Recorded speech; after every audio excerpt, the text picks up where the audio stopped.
घमंडी कौवा। समुद्र किनारे बसे एक गांव में एक धनवान सेठ रहता था। उस धनवान सेठ के पुत्रों ने एक कौवा पाल रखा था। सेठ के पुत्र रोज अपने भोजन से बचा कुछ अन्य कौवे को दे देता था। सेठ की घर की जूठन खा खा कर वह कौवा कुछ ही दिनों में मोटा और तंदुरुस्त हो गया था। रोज सेठ के घर से भोजन मिलने पर कौवे का अहंकार बहुत बढ़ गया। अब कौवा अपने से श्रेष्ठ पंछियों को भी तुच्छ समझने लगा। अब आए दिन कौवा अपने से श्रेष्ठ पंछियों का अपमान करने लगा। एक दिन समुद्र किनारे कुछ हंसों का जोड़ा उड़ता हुआ आया और एक पेड़ पर जाकर बैठ गया। हंसों का जोड़ा बहुत खूबसूरत था। हंसों की खूबसूरती देख सेठ के पुत्र हंसों की तारीफ करने लगे। यह बात कौवे को नहीं पसंद आई। वह मन ही मन हंसों से ईर्ष्या करने लगा। हंसों से ईर्ष्या करते हुए वह दोनों हंसों में से जो सबसे ताकतवर हंस प्रतीक हुआ उसके पास गया। हंसों के पास जाकर कौवा हंस से बोला, तुम केवल खूबसूरती में मुझसे अच्छे हो सकते हो, लेकिन ताकत में मैं तुमसे ज़्यादा ताकतवर हूँ। मैं तुम्हारे साथ उड़ने की प्रतियोगिता करना चाहता हूँ। हंसों ने कौवे को समझाया कि वह उनके साथ प्रतियोगिता नहीं कर सकता, क्योंकि वह आसमान में बहुत दूर दूर तक उड़ते हैं। उनके साथ प्रतियोगिता करने से उसे कोई लाभ नहीं है।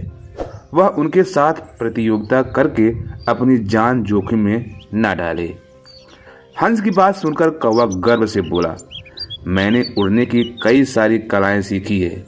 अपनी सीखी प्रत्येक कला में से लगभग 100 योजन ताल उड़ान भर सकता हूँ। तुम मेरी नहीं, अपनी चिंता करो। क्या तुम मेरी बराबरी कर पाओगे? हंस कौवे की बात सुनकर मुस्कुराया और बोला, मित्र, हो सकता है कि तुम उड़ने की कई सारी कलाएं जानते होंगे, लेकिन मैं तो सिर्फ एक कला जानता हूँ जिससे सभी पंछी उड़ते हैं। मैं उसी कला से उड़ान भरूंगा। हंस की बात सुनकर कौवे का अभिमान और बढ़ गया। वह बोला, हंस, तुमने जीवन में उड़ने की ज़्यादा कलाएं नहीं सीखी है, इसलिए मैं तुम्हें आसानी से हरा दूंगा। अब तुम हार देखने के लिए तैयार हो जाओ। उनकी बातें सुनकर कई पंछी इस प्रतियोगिता को देखने के लिए वहां जमा हो गए।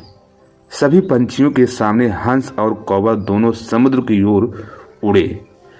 पंछियों को देखकर कौवा कई तरह की कलाबाजियां दिखाता हुआ आसमान में उड़ने लगा और देखते ही देखते हंस से आगे निकल गया। हंस अभी भी हमेशा की तरह अपनी सामान्य गति से ही उड़ रहा था।